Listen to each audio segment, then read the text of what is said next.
Hi there, I'm Ken Lammers. Welcome to Minor League Matters, and let's talk soccer. No, I'm not going to talk about World Cup. You can go to plenty of podcasts out there and get World Cup coverage, and plenty of media out there trying to convince you that you should become invested in a game where Bulgaria is playing Estonia, that sort of thing.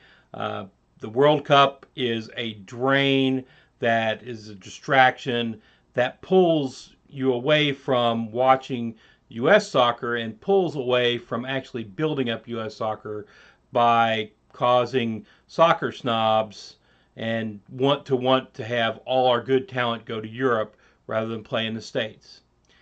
And with that rant over, let's move on and talk about what's actually happening in the United States in soccer. So those of you who are paying attention know the Lamar Hunt U.S. Cup Open Cup Championship is going on. They went through the last round, and uh, the USL teams are down to one. Strangely, the USL had two teams that played against each other, and one team that played away. And let's talk about the team that played away. LAFC beat Sacramento Republic in the last minute of the match, right? And they shouldn't oughta. I mean, Sacramento played them down pretty dang hard. Now, LAFC put a lot of shots at the goal and had a couple bounce off. So did Sacramento, but Sacramento took the lead twice in this match and really, really deserved to win. Whereas LAFC played, and got their win in the end, but they didn't look like they really wanted to be there. The other match was Louisville FC playing Nashville SC and playing at a stadium in Louisville, although not at the baseball stadium. I don't know where they were, some college, I guess. And it was a pretty solid win for Louisville.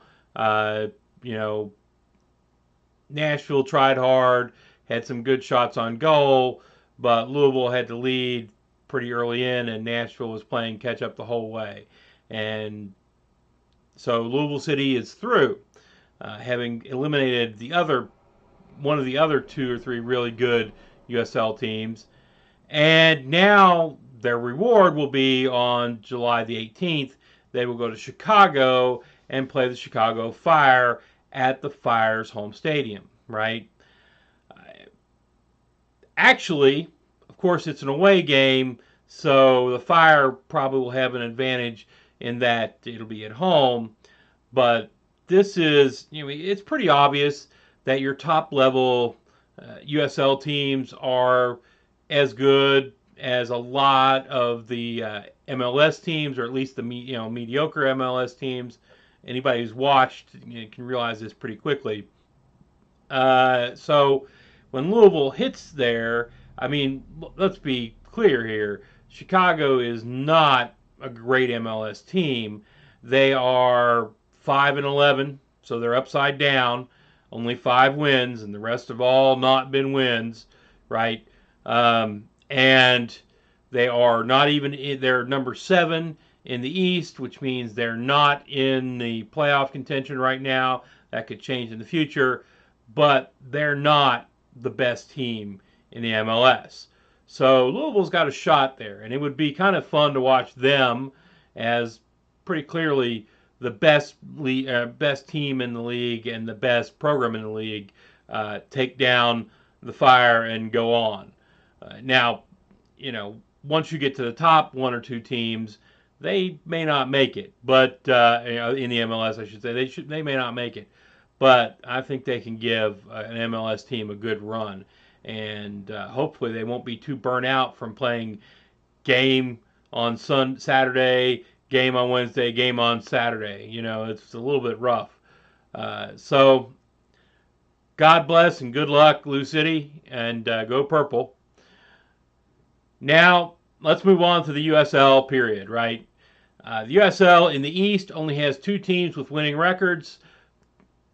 FC Cincinnati is on top of the East with a 9-6 record, 9 wins, and they are 6 points over Lou City. Now, Lou City has played 3 matches fewer, and so they're only 7-5.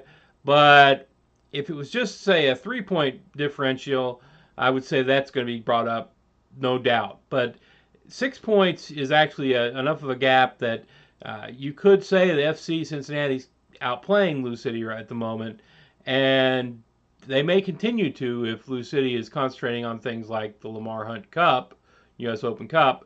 So we'll see where things turn out in the future. That may come down to the wire, and obviously both those teams would make playoffs if as things stand, and that would be fun to watch. In the West, we've got 2 teams that have winning records. The Real Monarchs, no, I won't call them that other name until you show me paperwork saying they have the imprimatur of the Spanish royal family. But the Real Monarchs are 11-4. They're just running away from everybody, except for Phoenix Rising, which is 9-7. Phoenix Rising is down 3 points, so they're within striking distance pretty easily, and should be pretty interesting to see how that goes down the wire, right? In the MLS now, we have in the MLS East, we have 2 teams with winning records. Atlanta United with 10-6 record, 10 wins, and they have 5 point lead over NYCFC, which has an 8-7 record. Those are the 2 winning teams in the East. In the West, we have a dead tie between the 2 winning teams in the West, at least point-wise.